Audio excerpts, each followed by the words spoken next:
안녕하십니까. 세월이 참 빠릅니다. 제가 작년 8월 첫 주일에 왔었는데 꼭 1년이 됐네요 벌써. 제가 유튜브에 가끔 들어가 보면 우리 이로한 목사님 그 설교 영상이 나오는데 그 얼마나 그 설 열심히 하시고 또 잘 하시는지 저는 그걸 볼 때마다 부럽습니다. 난 어떻게 저렇게 좀 할 수 있을까? 저는 그런 걸 잘 못 해봤거든요. 또 이제 와서 그걸 하면 뭘 하겠습니까? 이제 다른 분들이 다 하시면 되죠. 그래서 그러면서 생각하기를 이게 내가 가서 무슨 말씀을 해야 될까? 그 이로한 목사님이 좋은 말씀 다 해주셨는데 그런 생각을 좀 했습니다. 사실은. 오늘 우리가 읽은 그 본문 말씀은 이스라엘 백성들이 출애굽하는 과정에서 제일 첫 번째에 그 홍해를 건너가지고 그 맞닥뜨린 그런 상황에 있는 말씀인데요. 이 말씀을 우리가 다 아는 이야기입니다. 옛날 이야기인데 그 이야기를 다시 한번 이렇게 되새겨 보면서 하나님께서 오늘 이 시대에 우리에게 무슨 말씀을 주시고자 하는가 하는 그런 시간을 함께 가지면 좋겠습니다.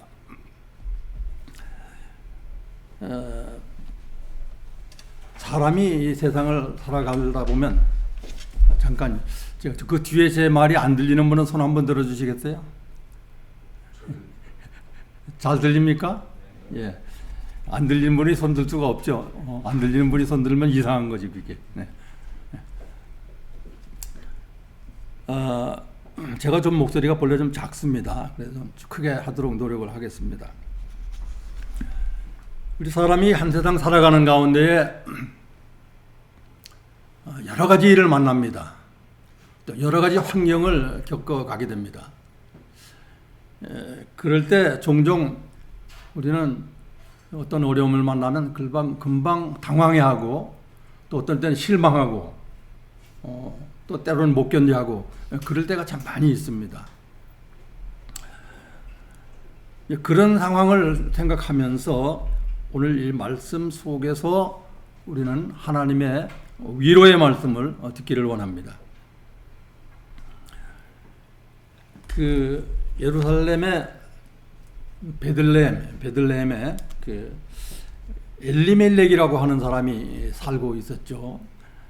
그 엘리멜렉이라고 하는 이름은 나의 하나님은 왕이라 하는 그런 뜻을 가지고 있는 이름입니다. 이름을 참 잘 지었어요. 그러면 나의 하나님은 왕이라. 그런데 그 왕 하나님을 믿고 사는 엘리멜렉이 뭐 근심하고 염려할 것이 있겠습니까? 그런데 그 땅에 기근이 왔습니다. 그래서 먹고 살기가 어려워지니까 나오미 아내 나오미하고 아들 둘을 데리고 떠납니다.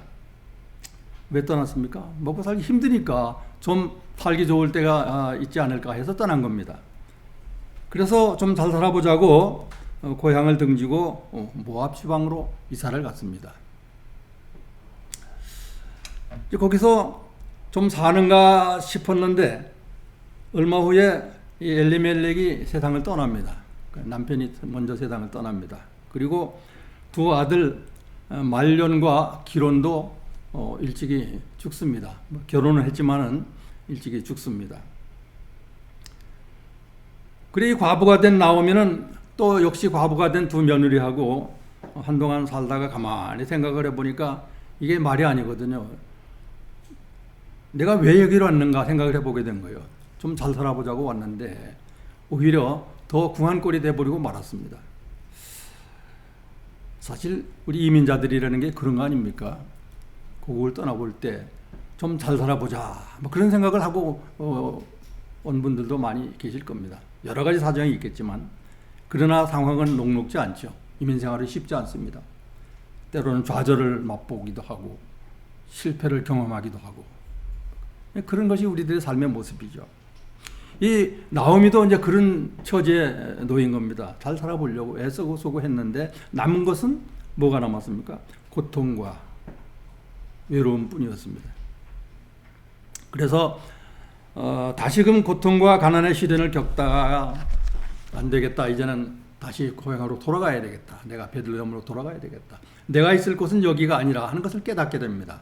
그래서 고향으로 돌아갈 결심을 하게 되는데 그때 이제 며느리 둘 중에 하나는 남고 하나는 따라 나서죠.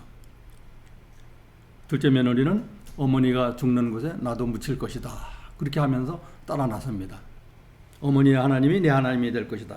그러면서 따라 나섭니다. 그래서 그 룻을 데리고 나오미가 고향에 돌아옵니다. 그러니까 고향 친구들이 찾아와가지고 반갑게 인사를 해요. 자네 나오미 아닌가? 이게 얼마만인가? 참 잘왔네. 그렇게 얘기를 합니다. 그 말을 들은 이 나오미는 그들을 보고 말합니다. 여러분, 내게는 이제 아무 낙이 없습니다. 남편도 갔고 아들들도 다 떠났고 혼자 남았습니다. 남은 건 고통뿐입니다. 이게 룻기에 나오는 이야기죠. 그렇게 말을 합니다. 그러면서 여러분, 저를 이제 더 이상 나오미라고 부르지 마세요. 난 이제 나오미가 아닙니다. 나를 마라라고 불러주세요. 그렇게 이야기를 합니다. 이 마라라는 말은 쓴물이라는 말인데 그 말은 고통을 의미하는 말로도 쓰여졌던 그런 말입니다. 그래서 나오미는 자기를 마라라고 불러달라 그런 이야기가 해요. 그런데 하나님은요, 그런 그 나오미에게 은혜를 베푸시는 장면이 이제 그 다음에 계속이 되죠. 하나님은 보아즈라고 하는 사람을 예비해 두셨습니다. 그래가지고 그를 통해서 나오미의 가정을 회복시켜 주십니다. 그래서 말년에 죽는 자리까지 함께 하겠다고 하는 그 둘째 며느리 룻과 함께 평안하게 여생을 보내는 그런 장면이 이제 성경에 기록된 내용이죠. 여러분, 하나님은 그에게 돌아오는 자에게 긍휼을 베푸신다고 성경에 말씀을 합니다. 그러니까 우리가 세상을 살아가는 가운데 때로 어렵고 힘들고 좌절에 빠지고 실패할지라도 깨닫고 하나님 앞으로 돌아가면 하나님께서 긍휼을 베풀어 주실 것이라는 것입니다. 우리 이 믿음 가지고 살아가는 것이죠. 그래서 하나님은 고통이 변하여 기쁨이 되게 하시고 눈물이 변하여 찬송이 되게 하시는 분이라고 성경을 말씀하고 있는 것입니다. 여러분, 힘내시기 바랍니다. 혹 어려운 일이 있더라도 좌절하지 마시고 실망하지 마시고 내가 하나님과 함께하는 한 하나님께서 반드시 일으켜 세워주실 것이라고 하는 확실한 믿음으로 살아가시게 되시기를 바랍니다. 이스라엘 민족이 하나님의 은혜를 받아가지고 애굽에서 430년 동안 노예 생활을 청산하고 이제 하나님의 기적적인 역사를 통해서 홍해를 건너왔습니다. 건너와가지고 사흘길을 갔어요. 거기가 이제 수르 광야입니다. 그런데 본문 말씀에 보면요, 21절, 그 홍해 건너기 전에 21절에 뭐라고 말합니까? 홍해 건너와서 미리암이 노래하는 거죠.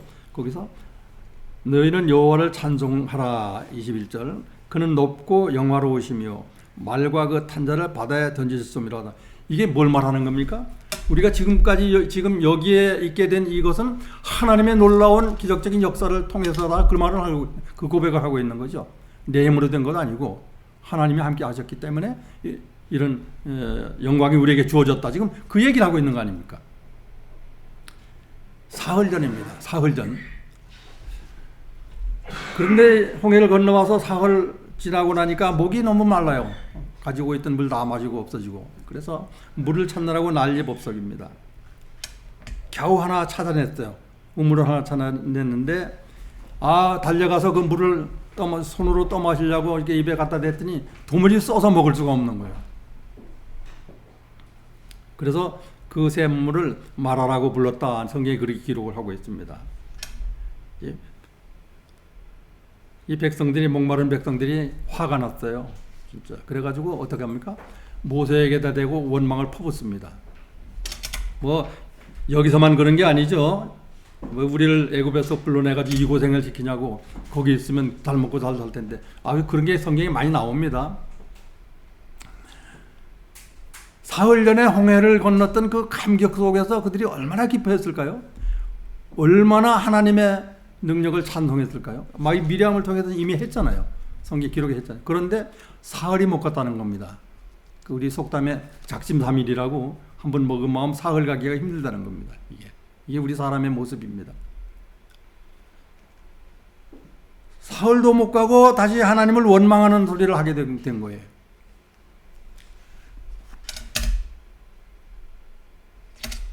북치고 장구치면서 할렐루야 찬송하고 막 노래 부르던 그 모습은 어디로 가고 너무도 빠르게 그들은 원망을 하기 시작하게 된 겁니다. 여러분 생각해 보십시오. 어제는 내가 하나님의 은혜 가운데 살았다고, 하나님께서 내게 은혜를 베풀어서 이만큼 왔다고 그렇게 찬송하고 눈물 흘리며 감사하다가도 그 눈물이 마르기도 전에 조금 어려움을 당하면 원망하는 것이 우리 사람의 모습이 아닙니까? 참 연약한 존재입니다. 그런데 원망하는 마음을 가지면 하나님과의 관계가 점점 멀어진다는 것입니다. 하나님과의 관계가만 멀어지는 게 아니죠. 하나님과의 관계가 멀어지면 이웃과의 관계도 멀어지게 되어 있어요. 하나님 사랑과 이웃 사랑은 하나라고 성경이 말씀하지 않습니까? 하나님을 사랑한다고 하면서 이웃을 안 사랑할 수 없습니다. 하나님을 사랑한다고 하면서 이웃을 안 사랑하면 그건 거짓 믿음이다. 또 이웃을 사랑하면서 또 하나님을 안 사랑할 수도 없는 거예요. 이웃 사랑하고 하나님 사랑은 하나다. 성경이 그렇게 말씀을 합니다. 그러니까 하나님을 원망하는 마음이 생기면 이웃과의 관계도 망가지는 거예요. 그래서 우리가 이 세상 살아가는 가운데 독불장군 없다고 나 혼자 살아가는 게 아니잖아요. 많은 관계를 맺고 살아가는데 그 관계를 통해서 살아가려면 반드시 하나님을 믿는 믿음으로 함께 해야 한다는 것입니다. 그러지 않으면 관계도 엉망진창이 되어버리고 말아요. 원망하는 마음을 품고 있을 때에는 여러분 기도가 나옵니까? 안 나옵니다. 기도도 안 나옵니다. 찬송도 안 나옵니다. 그래서 원망하는 마음은 결국 자기 자신을 무너뜨리는 일을 하고 만다. 우리가 피해야 될 것이 원망하는 일입니다. 애굽에서 나온 이스라엘 백성들은 이 원망하는 것이 이 버릇이 되어버렸어요. 그래가지고 이 원망하는 버릇 때문에 그들이 어떻게 됐습니까? 애굽에서 나온 사람치고 한 사람도 갈렙과 여호수아를 빼놓고는 한 사람도 가나안에 들어가지 못하고 광야에다 다 죽었습니다. 하나님 성경에 말씀하셨잖아요. 한 사람도 들어가지 못할 것이다. 두 사람 빼고는. 왜? 원망하기 때문에. 너희들이 널 원망했기 때문에. 그래서 하나님은 원망하는 것을 좋아하지 않으셔요. 무슨 일이 있어도 하나님을 원망하는 일은 하면 안 됩니다. 어떤 일이 있어도. 원망하는 일은 문제 해결책이 아닙니다. 그런데도 사람들은 성급해져 가지고 원망하는 그 버릇이 있어요. 원망을 하기보다는 해결책을 찾아야 하는 것입니다. 그래야 문제가 해결이 되는 거죠. 이스라엘 백성들이 모세를 원망하는 것은 결국 누구를 원망하는 것입니까? 하나님을 원망하는 거거든요. 왜? 하나님의 종이 모세인데. 하나님 모세를 통해서 역사하셨는데. 그런데 이 이스라엘 백성들이 이 원망을 하게 된 이유가 뭘까 한번 생각을 해봤어요. 한 두 가지로 생각을 해볼 수가 있겠습니다. 하나는 이 사람들이 건망증이 심해요. 나이가 먹으면 되게 건망증이 누구나 가지고 있습니다만은 저도 가끔 깜빡하거든요. 참 생각이 안 날 때가 너무 많아요. 그런데 이 건망증이 누구나 가지고 있어요. 나이 많은 사람만 그런 거 아닙니다. 젊은 사람도 그럴 수 있어요. 사흘 전에 있었던 그 엄청나고도 놀라운 하나님의 능력과 기적을 잠시 잊어버린 거예요. 야, 하나님은 또 우리를 버리시는가 보다. 사흘 전에는 우리를 여기까지 인도해 오셨는데 하고 잠다 찬송하다가 이제는 우리를 버리시나 보다. 건망증이 생겼다는 겁니다. 그래서 지난날의 은혜는 다 잊어먹고 물 마시다가 써서 못 먹겠다고 그걸 가지고 원망하는 거예요. 이게 이스라엘 백성들만 그렇겠습니까? 오늘 이 시대를 살아가는 우리들도 다 마찬가지인 겁니다. 이게 이 성경 말씀이 이스라엘 백성들에게만 주신 말씀이에요? 우리에게 주신 말씀이거든요. 우리가 이 말씀을 우리의 삶에 적용하지 않으면 상관이 없는 게 성경 우리하고 아무 상관이 없는 겁니다. 이것이.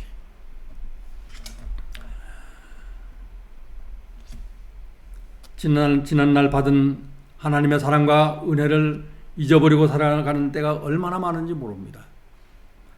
어제 받은 것도 잊어버립니다. 너무나 건망증을 앓고 있는 이 시대의 모습을 보게 돼요. 두 번째로 왜 하나님을 원망하게 됐는가? 조급증 때문이다. 그들 마음에 조급함이 있었대요. 좀 참고 기다리는 게 부족했대요. 조급증이라고 하는 것이 뭡니까? 인내하지 못하고 서둘고 덤비고 그 방정스러운 그런 모습을 말하는 거거든요. 그러니까 하나님의 사람들은 그렇게 사는 것이 아닙니다. 조금만 참고 기다리면 되는 일을 가지고 서둘고 덤비기 때문에 일을 그르치는 일이 너무나 많습니다. 잠언 14장 29절에 보면 조급한 자는 어리석음을 나타낸다 그렇게 말했어요. 이스라엘 백성들이 조급하게 굴지 않고 하나님의 큰 사랑을 믿으면서 계속 행운을 했더라면 조금만 참고 목마름을 어떻게 됩니까? 하나님이 엘림에 준비해 놓으신 놀라운 사랑을 곧 체험할 수 있었을 거예요. 그걸 못 참아가지고 이런 원망을 하고 있었다 그 말입니다.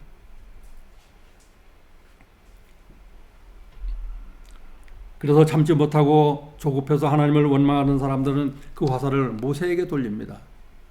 그러니까 모세는 어떻게 돼요? 모세가 무슨 죄 있습니까? 하나님께서 가서 데려와라 그래서 데려온 것 뿐인데 왜 모세가 그런 원망을 당해야 됩니까? 그래서 모세는 가끔 그래요. 왜 나를 보내셨나이까 그러고 항의를 하고 막 그랬잖아요. 백성들의 원망 소리를 들은 모세는 어떻게 합니까? 자기가 어떻게 할 일이 뭐가 있겠어요? 그러니까 하나님 앞에 나가서 엎드립니다. 하나님, 이거 어떻게 해야 됩니까? 내가 무슨 능력에서 이걸 해결합니까? 거기서도 그랬을 거야. 아마 하나님 왜 나를 보내셔가지고 이 어려운 일을 당하게 하십니까? 내가 왜 원망을 들어야 됩니까? 그랬을 거예요. 아마. 그런데 성경에 보면 하나님께서 그 모세의 기도를 들으십니다. 들으시고 뭐라고 말합니까? 눈을 떠서 옆을 보라. 거기에 있는 나뭇가지를 물에 던져라. 그렇게 말씀하시는 거예요. 그래서 모세가 눈을 떠서 보니까 정말 그 호수 옆에 나뭇가지가 하나 있는 거예요. 예. 조금 전에 못 봤는데 갑자기 그게 눈에 띄는 거예요, 이제. 그래서 그 나뭇가지를 하나님이 말씀하신 대로 물에 던져 놓으니까 그 물이 달아졌다고 성경이 기록을 합니다. 그래서 백성들이 갈증을 해소했어요. 그리고 이제 조금 더 갑니다. 조금 더 갔더니 엘림이라는 곳에 이르렀는데 거기 물샘 12과 종려나무 그루가 70그루가 있는 그런 오아시스를 발견하게 되죠. 그래서 거기다 이제 장막을 쳤다. 이제 그것이 오늘 본문에 나오는 말씀인데요. 여러분, 모세가 하나님의 지시를 따라서 물 위에 던진 그 나뭇가지가 무슨 나무였는지 아십니까? 저는 모릅니다. 성경에도 기록 안 되어 있어요. 그냥 나뭇가지라고만 되어 있지. 그런데 무슨 나뭇가지인지는 모르지만은 하나님께서 하라고 하셔서 그대로 했더니 그렇게 됐더라는 겁니다. 여러분, 우리가 너무 많은 걸 하려고 할 필요가 없어요. 하나님 하라고 그러시면 다 뜻이 있어서 하라고 그러시는 거예요. 하나님의 말씀은 아멘으로 순종할 것 뿐입니다. 많은 성서학자들이 이 나무가 바로 예수 그리스도의 십자가를 의미한다고 그렇게 해석을 합니다. 예수 그리스도의 십자가는 불평과 불만의 쓴 물을 단물로 바꾸는 마라의 나뭇가지입니다. 예수 그리스도의 십자가의 은혜만이 우리들 앞에 있는 고난을 이길 수 있는 힘을 주십니다. 내가 환난을 당하나 담대하라. 성경이 그렇게 말씀하잖아요. 예수 그리스도 안에 있는 사람들은 하나님께서 반드시 시험을 당할 때 피할 길을 내신다고 성경은 말씀합니다. 이 말씀을 꼭 믿고 어떤 시련과 어려움이 오더라도 낭망하지 마시고 항상 용기를 내시고 하나님을 의지하고 살아가시게 되기를 바랍니다. 여러분, 우리 주변을 한번 바라보십시오. 인생의 갈증을 느끼는 사람들의 원망과 불평이 아주 폭발적인 거예요. 이 세상에는. 온 세계가 지금 다 그렇습니다. 생각해 보세요. 살인, 전쟁, 방화, 마약, 인신매매, 온갖 강력 범죄가요 점점 늘어나요. 줄어들어가는 게 아니라. 한번 생각해 보세요. 예수 믿고 구원받은 사람이 많아지면 세상이 점점 더 좋아져야 될 거 아닙니까? 그렇지 않습니다. 현실은. 이것을 사람의 능력으로 무슨 인간적인 지혜로 해결하려고 해봐야 안 됩니다. 범죄 양상이나 범죄량이 오래전 옛날보다 지금 더 늘어났어요. 오히려. 문화는 발전이 돼 가는데. 그거의 치료책은 다른 것이 아니라 하나님이 지시하신 나뭇가지 복음으로만 해결되는 거예요. 근데 복음을 받아들이지 않으니까 해결이 안 되는 겁니다. 그 문제가. 복음을 받아들였다고 해도 말로만 받아들였다고 하지 행동이 따라가지 않으니까 엉뚱한 일을 하고 있는 겁니다. 마른 영혼, 메마른 영혼 속에 생명수를 줄 수 있는 것은 십자가 복음뿐입니다. 그 십자가 복음만이 쓴물을 단물로 바꿀 수가 있습니다. 고난과 고통과 처절한 죽음의 장소에까지도 그리스도의 십자가 앞에 나아가는 자는 평안을 얻게 되는 것입니다. 그래서 예수 그리스도 안에 있는 사람은 이 세상에서 죽고 사는 게 문제가 아무것도 없는 거예요. 그건 아무 문제가 안 되는 겁니다. 왜? 하나님이 살려두시려면 있는 병도 낫게 하실 것이고 하나님이 데려가시려면 없는 병도 생길 것입니다. 안 그렇습니까? 우리가 다 하나님의 장중에 붙들려 있는데 뭘 걱정하겠습니까?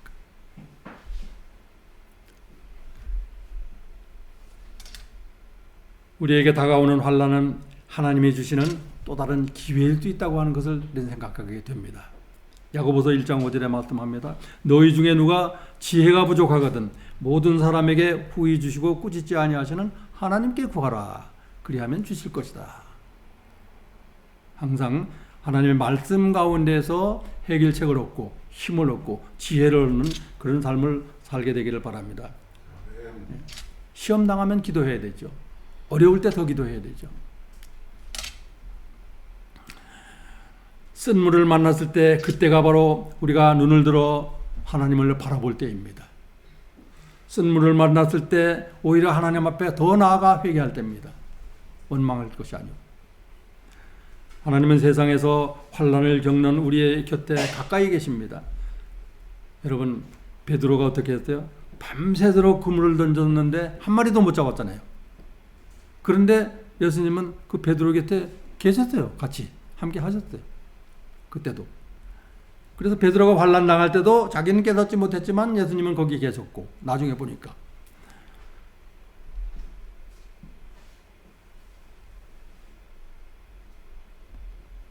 야곱이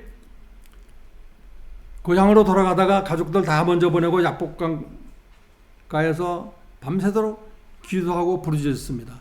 그때도 어떻게 됐어요? 하나님이 거기 함께 하셨어요. 야곱에게. 하나님은 하나님의 사람들 곁에 항상 함께 하십니다. 우리가 깨닫든지 깨닫지 못하든지 함께 하십니다. 고통 많은 세상을 이길 힘은 믿음밖에 없다고 성경이 말씀을 합니다. 예수께서 말씀을 하셨죠. 세상에서는 너희가 환난을 당하나 담대하라. 내가 세상을 이겨노라. 내가 예수 안에 있고 예수님이 내 안에 계시는데 뭐가 어려울 게 있느냐 이 말이죠. 뭐가 문제냐 이 말이죠. 예수 그리스도 안에 있는 것이 세상을 이기는 길이라고 하는 것을 말씀하고 있는 겁니다. 다른 걸로 이길 수가 없어요. 오늘도 하나님은 철저히 실패하고 좌절하고 있는 연약한 자의 곁에 함께 하십니다. 그를 믿는 자들과 함께 하십니다. 나의 곤고한 심경에 함께 하시고 내 어려운 사업에 함께 하시고 내 자녀들에게 함께 하시고 내 건강에 함께 하시고 환난의 쓴물이 올 때 함께 하실 것입니다. 이것을 분명히 믿고 가는 우리들의 삶이 되기를 바랍니다. 예수님께서 말씀하셨어요. 뭐라고요? 수고하고 무거운 짐진 자들아 다 내게로 오라. 내가 너희를 쉬게 하리라. 다른 데로 가서 쉼을 얻을 수 없다고 말이에요. 예수 안에 참 쉼이 있다는 거죠. 뭐 좀 쉬어보겠다고 마셔도 보고 뭐 놀아도 보고 그래가지고 안 됩니다. 해결이 안 됩니다. 그렇게 하지만 세상은 그거 가지고 안 되는 거예요. 예수 그리스도 안에 있을 때 그때 참 평안이 오는 거예요. 여러분 한 분 한 분이 하나님의 말씀 안에서 늘 평안을 얻으시길 바랍니다. 그래서 인생의 말화를 떠나가지고 하나님이 예비하신 엘림에 이르는 그런 삶을 살아가시게 되시기를 바랍니다. 기도합니다. 하나님 아버지, 하나님의 은혜를 감사합니다. 우리들 불러서 하나님의 자녀로 인쳐주시고 하나님을 믿는 믿음으로 살게 하심을 감사합니다. 그 놀라운 은혜를 입고 사는 저희들이지만 연약한 인생인 고로 때로 삶 가운데 어려움이 있을 때 하나님을 원망하는 마음이 생길 수 있습니다. 하나님 저희들을 불쌍히 여기시고 그 마음을 거두어 주셔서 그럴수록에 오히려 더 하나님을 의지하고 예수 안에 거하고 십자가 능력으로 세상을 이기고 항상 하나님 앞에 찬송과 영광을 돌리고 살아가는 우리 모두가 되게 역사하여 주시옵소서. 예수님의 이름으로 기도하옵나이다. 아멘.